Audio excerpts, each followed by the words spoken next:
All right, Denny, as more people want to know where their food comes from, many Georgia farm market owners would like to tell them by selling their own or a neighbor's homegrown beef and hogs as value-added products.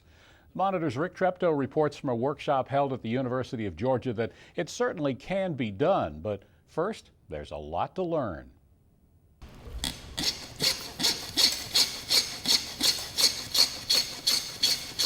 This is great. That's a good hog. I would like to have, I'd like to sold this hog a couple weeks ago. Showing the cutout of a ham from a pork carcass was a good lesson for attendees at the second locally produced meat workshop.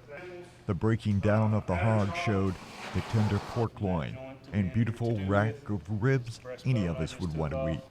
Even this hog jowl won't be wasted. The workshop also cleared up some misconceptions for people wanting to buy a USDA-approved whole hog or beef cow and then offer it for sale in their already functioning farm market. The producers like to see, okay, here's this product that I'm selling to this consumer, but they want to know, okay, well, how did my butcher cut it when I sent that live animal to him? I can look at it and say, that's an A50, which will put it about 12 to 15 months of age.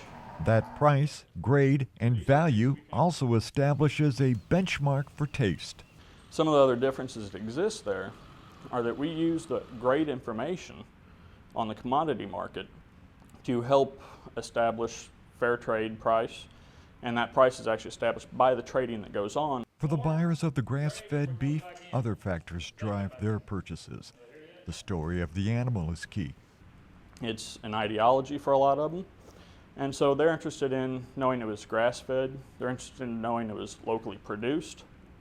They want to know whether that animal was administered antibiotics any time in its life, if it was given additional hormones in the form of implants. Then there are vegetarian feed concerns and third-party claims in the handling of the animals.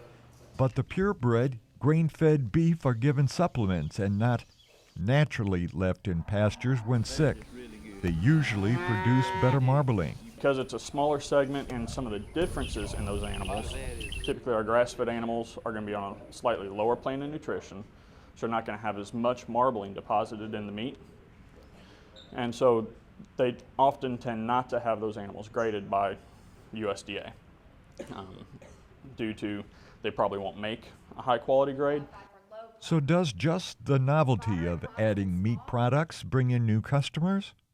Well, the first thing is to consider their cost and what they can charge for that product, but in sort of a larger sense, they need to really consider what their product brings to the market that's unique, that is not available in a commodity product. Now raising grass-fed Angus beef on an over 200-year-old Greene County family farm is Lannis and Mandy Adams. Lannis spent his college years learning how to market beef and vegetables grown on Lick Skillet Farm out of the box. We feel like it's not much different than what we're already doing. We were shipping out west, and we really want our consumers to feel good about what we do. We feel like we do a great job. The Greene County Farm Bureau Young Farmer Chairman said the animals get a high-quality forage. We're selling it to individuals. We're selling it by the quarter. We're selling it just however we can get it out to people, however they want it. Because not everybody wants 200 pounds of meat. They may just want a few steaks. So far, they've been producing about 300 sides of beef each year. And finally, the UGA Dairy and Meat Science Center staffers and the extension personnel wanted to make clear selling straight to the public does have advantages. People want to know where their food comes from. They want to see where their food comes from. And that's where, agritourism has become such a big thing. People want to go to the farms. They want to see that animal being fed and grown out. And they also want to sit down at the table and know that that steak came from the farmer down the road. I'm Rick Treptow for the Georgia Farm Monitor.